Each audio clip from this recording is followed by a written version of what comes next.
আকাশবাণী আগরতলা। স্থানীয় সংবাদ পড়ছে চন্দন লেখা পাল। এখনকার বিশেষ বিশেষ খবর হল, রামনগর বিধানসভা কেন্দ্রের উপনির্বাচনে বিজেপির প্রার্থী হিসেবে প্রতিদ্বন্দ্বিতা করবেন আগরতলার পুর মেয়র দীপক মজুমদার।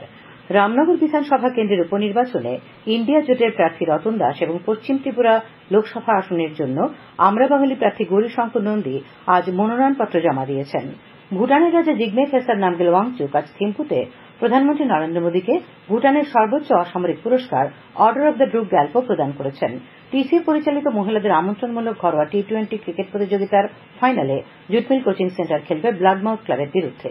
এবারে আসছে বিস্তারিত সংবাদে। রামনগর বিধানসভা কেন্দ্রের উপনির্বাচনে বিজেপির প্রার্থী হিসেবে প্রতিদ্বন্দ্বিতা করবেন আগরতলার পুর মেয়র দীপক মজুমদার। বিজেপির সর্বভারতীয় সাধারণ সম্পাদক অরুণ সিং আজ প্রার্থী পদে শ্রী মজুমদারের নাম ঘোষণা করেন। রামনগর বিধানসভা কেন্দ্রের উপনির্বাচনে ইন্ডিয়া জোটের প্রার্থী রতন দাস আজ মনোনয়নপত্র জমা দিয়েছেন। তিনি এই কেন্দ্রের রিটার্নিং অফিসার বিপুল দাসের কাছে মনোনয়নপত্র জমা দেন। মনোনয়নপত্র জমা দেবার আগে দুর্গাচৌমুহনী থেকে একটি মিছিল রামনগরের বিভিন্ন পথ পরিক্রমা করে এসডিএম অফিসের সামনে জমায়েত হয়। মিছিলে পশ্চিম ত্রিপুরা লোকসভা আসনের ইন্ডিয়া জোটের প্রার্থী আশিস কুমার সাহা, বিধায়ক সুদীপ রায় বর্মন, সিপিআইএম রাজ্য সম্পাদক জিতেন্দ্র চৌধুরী, মানিক দে সহ অন্যান্য নেতৃবৃন্দ উপস্থিত ছিলেন।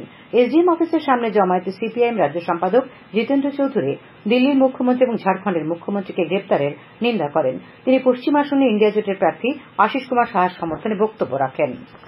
পশ্চিম ত্রিপুরা লোকসভা আসনের প্রতিদ্বন্দ্বিতার জন্য আমরা বাঙালি প্রার্থী গৌরীশঙ্কর নন্দী আজ মনোনয়নপত্র জমা দিয়েছেন।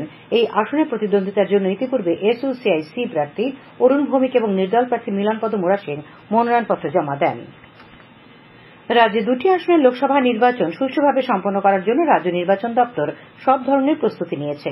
ভোটারদের উৎসাহ বাড়াতে সচেতনতামূলক নানা কর্মসূচি গ্রহণ করা হয়েছে বলে জানিয়েছেন রাজ্যের অতিরিক্ত মুখ্য নির্বাচনী আধিকারিক শুভাশিস বন্দ্যোপাধ্যায়। তিনি জানান, এবারের নির্বাচনে 85 ঊর্ধ্ব বয়স্ক ভোটার এবং 40% উপর দিব্যাঙ্গ ভোটাররা চাইলে বাড়িতে বসেও আবেদনের ভিত্তিতে ভোট দিতে পারবেন। এই নিয়ে আকাশবাণী আগরতলার সংবাদ বিভাগের সাপ্তাহিক আলোচনায় একটি সাক্ষাৎকার ভিত্তিক অনুষ্ঠান আকাশবাণী আগরতলা কেন্দ্র থেকে শোনা যাবে আগামীকাল বেলা 3:15 খোয়াই জেলায় পূর্ব ত্রিপুরা লোকসভা আসনের নির্বাচন অবাধ, সুষ্ঠু ও শান্তিপূর্ণভাবে সম্পন্ন করার লক্ষ্যে আজ খোয়াই জেলা নির্বাচন আধিকারিকের কার্যালয়ের উদ্যোগে এমসি কমিটির এক বৈঠক অনুষ্ঠিত হয়।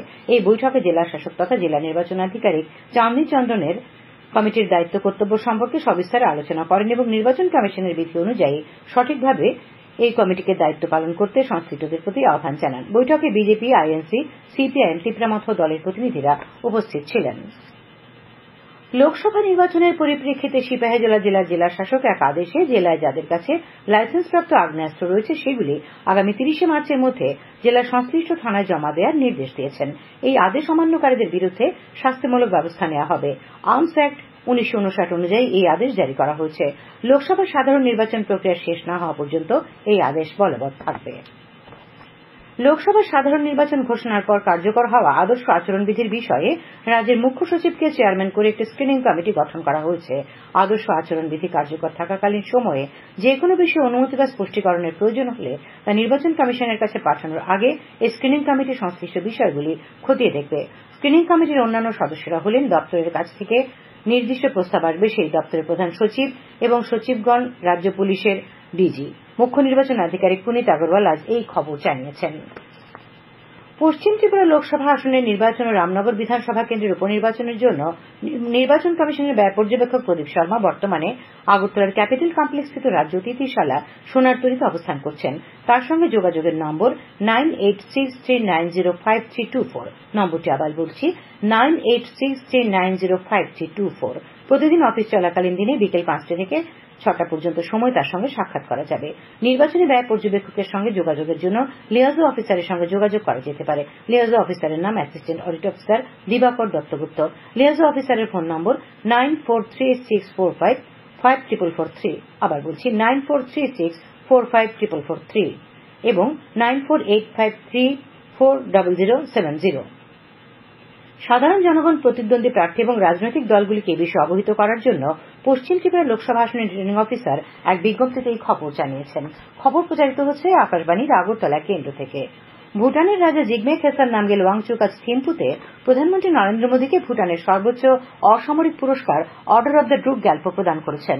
এই উপলক্ষে আয়োজিত অনুষ্ঠানে শ্রী মোদী বলেন, এটা তাঁর জীবনের অনেক বড় দিন। তিনি বলেন, এই সম্মান তার ব্যক্তিগত অর্জন নয়, তিনি সমস্ত ভারতীয়দের পক্ষ থেকে সম্মানটি গ্রহণ করেন এবং পুরস্কারে ভূষিত হওয়ার জন্য কৃতজ্ঞতা প্রকাশ করেন। প্রধানমন্ত্রী আজ বিকেলে থিম্পুর তাশিছড় ডজাং প্রাসাদে ভুটানের রাজার সঙ্গে আলোচনাও করেন। উভয় নেতাই বিশেষ এবং অনন্য ভারত ভুটান বন্ধুত্বের প্রতি প্রতিশ্রুতি পুনর্ব্যক্ত করেছেন। তারা দ্বিপাক্ষিক বিভিন্ন বিষয়ে আলোচনা করেন। আসন্ন লোকসভা নির্বাচনের জন্য বিজেপি আজ চতুর্থ প্রার্থী তালিকা প্রকাশ করেছে। আজ ঘোষিত 15 জন প্রার্থী পুদুচেরি এবং তামিলনাড়ুর সংসদীয় আসন থেকে প্রতিদ্বন্দ্বিতা করবেন। উল্লেখ্য, তার আগে দল এই সাধারণ নির্বাচনের জন্য 276 জন প্রার্থীর নাম প্রকাশ করে।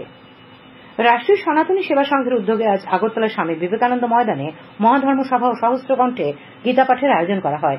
অনুষ্ঠানে বিভিন্ন ধর্মীয় প্রতিষ্ঠানের মহারাজ এবং বিশিষ্ট ব্যক্তিত্বরা আধ্যাত্মিক চেতনা ও শাশ্বত মূল্যবোধ নিয়ে আলোচনা করেন। পশ্চিম ত্রিপুরা লোকসভা আসনে কংগ্রেস প্রার্থী আশিস কুমার সাহার সমর্থনে আজ সোনামুড়া মহকুমার নলছড়ে মিছিল ও সভা অনুষ্ঠিত হয়।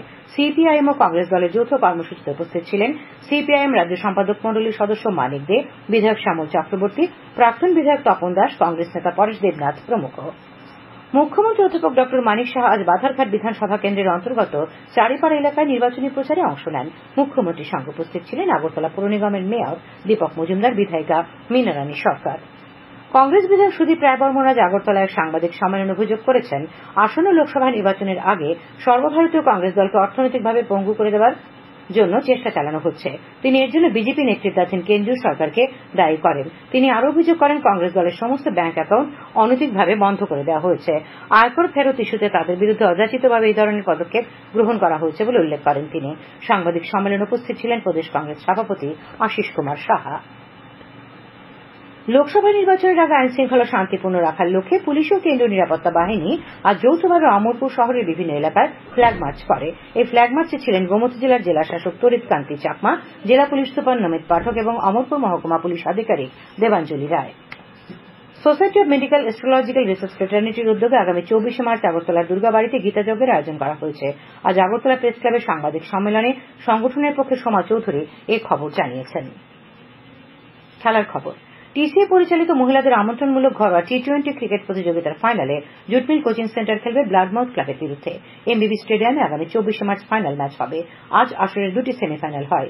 এমবিবি স্টেডিয়ামে প্রথম সেমিফাইনালে জুটমিল কোচিং সেন্টার 8 উইকেটে ভগিনী নিবেদিতা মহিলা সমিতিকে পরাজিত করে। পরে একই মাঠে দ্বিতীয় সেমিফাইনালে ব্লাডমাউথ ক্লাব 5 উইকেটে এডিনগর প্লে সেন্টারকে হারিয়ে দেয়। নাগাল্যান্ডে আয়োজিত তৃতীয় উত্তর পূর্ব গেমসে ত্রিপুরা পঞ্চম দিনে 1টি পদক পেয়েছে। সব মিলিয়ে এ পর্যন্ত রাজ্যদল 17টি পদক পেল। আজ অ্যাথলেটিক্সে মহিলাদের লং জাম্পে মৌসুমী দেব ব্রোঞ্জ পদক পান। আগামীকাল আসরের আনুষ্ঠানিক সমাপ্তি হবে। বিলোনিয়া মহকুমা ক্রিকেট অ্যাসোসিয়েশন আয়োজিত সিনিয়র ডাবল লিগ কাম নকআউট ক্রিকেট টুর্নামেন্টের আজকের ম্যাচে 123 রানের বিশাল ব্যবধানে জয়লাভ করে দক্ষিণ বিলোনিয়া প্লে সেন্টার।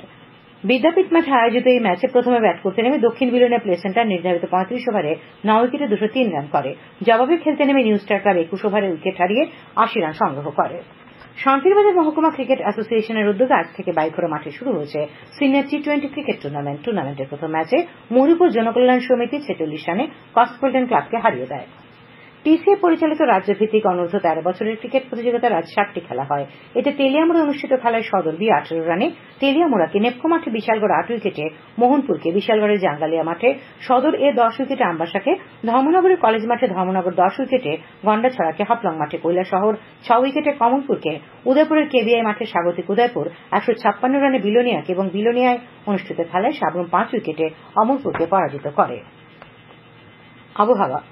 আগামীকাল আকাশ আংশিক মেঘাচ্ছন্ন থাকবে। কিছু কিছু জায়গায় হালকা বৃষ্টিপাতের সম্ভাবনা রয়েছে। তাপমাত্রা সর্বোচ্চ 30 ডিগ্রি সেলসিয়াস এবং সর্বনিম্ন 18 ডিগ্রি সেলসিয়াসের কাছাকাছি থাকবে। আজ দিনের সর্বোচ্চ তাপমাত্রা ছিল 30.1 ডিগ্রি সেলসিয়াস এবং সর্বনিম্ন 17.7 ডিগ্রি সেলসিয়াস। শেষ করার আগে খবরের বিশেষ অংশগুলি আরেকবার। রামনগর বিধানসভা কেন্দ্রের উপনির্বাচনে বিজেপি প্রার্থী হিসেবে প্রতিদ্বন্দ্বিতা করবেন আগরতলার পৌর মেয়র দীপক মজুমদার। রামনগর বিধানসভা কেন্দ্রের উপনির্বাচনে ইন্ডিয়া জোটের প্রার্থী রতন দাস এবং পশ্চিম ত্রিপুরা লোকসভা আসনের জন্য আমরা বাঙালি প্রার্থী গৌরীশঙ্কর নন্দী আজ মনোনয়নপত্র জমা দিয়েছেন। ভুটানের রাজা জিগমে খেসার নামগেল ওয়াংচুক আজ থিম্পুতে প্রধানমন্ত্রী নরেন্দ্র মোদীকে ভুটানের সর্বোচ্চ অসামরিক পুরস্কার order of the Druk Gyalpo প্রদান করেছেন।